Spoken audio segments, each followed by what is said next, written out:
చూడండి, ఈరోజు 7వ తారీఖు వినాయక చవితి. అంటే పొద్దున్నే అన్ని డిపార్ట్మెంట్స్ కలిపి కౌంటర్ వెయిట్స్ ప్రకాశం బ్యారేజీ మీద కౌంటర్ వెయిట్స్ దిగించే పనిలో ఉన్నారండి. అంటే ఎందుకు తీస్తున్నానంటేనండి, ఇది కొంతమంది కళ్ళుండి చూడలేని, చెవులుండి వినలేని గుడ్డి వాళ్ళకి, సాక్షి న్యూస్ ఛానల్లో సాక్షి పేపర్ చదివే అన్నం తినలేని అశుద్ధం తినే వాళ్ళ కోసం ఈ వీడియో అండి. అంటే ఇక్కడ ఏదో ప్రస్తుతం ఉన్న ప్రభుత్వాన్ని పొగట్టమో లేకపోతే పాత గవర్నమెంట్ తిట్టడమో నా ఉద్దేశం కాదు సార్. ఇరిగేషన్ ప్రాజెక్ట్స్ మీద ఉన్నటువంటి శ్రద్ధ ఎలాంటిది అనేది నేను చెప్తున్నాను సార్.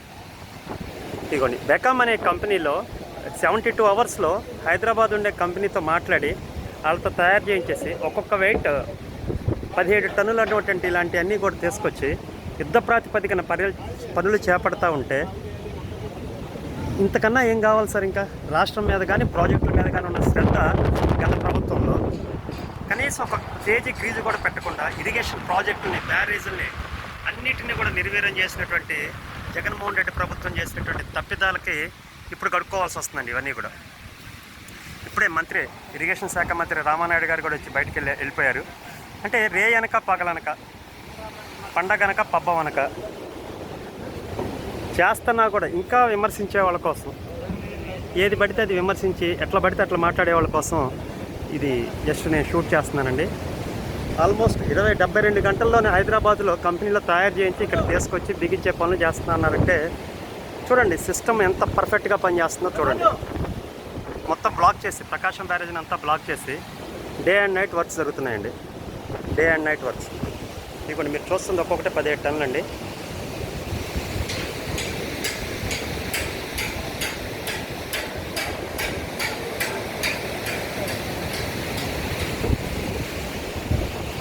అట్లాగే ఈ బోట్లు కూడా తీయించే పనిలోనే ఉన్నారండి. ఇమీడియట్గా ఈ బోట్లు కూడా తీయించేసే పనిలో అయితే మాత్రం ప్రభుత్వం ఉంది. ఇవి బిగించిన తర్వాత వాటిని కూడా, అంటే అవి చాలా పెద్దవండి, అవి తీయాలన్నా కూడా చాలా, ఆ ఫ్లడ్ కొంచెం తగ్గితే తీస్తామని చెప్తా ఉన్నారు వీళ్ళు. చూడండి, ఇది ఎప్పుడైనా కౌంటర్ వెయిట్ ప్రస్తుతానికి ఇన్స్టాల్ చేసే పనిలో ఉన్నారు. ఇక్కడే వెయిట్ చేసేది ఐరన్ పని పూర్తిగా రిమూవ్ చేసేది. ప్రస్తుతానికి ఇక్కడ ఇన్స్టాల్ చేసే పనిలో ఉన్నారండి. అంటే జనాలు కూడా తెలుసుకోవాలండి ఏం జరుగుతుంది ఏంటి అనే దాని మీద అందరికీ ఒక అవగాహన ఉండాలి.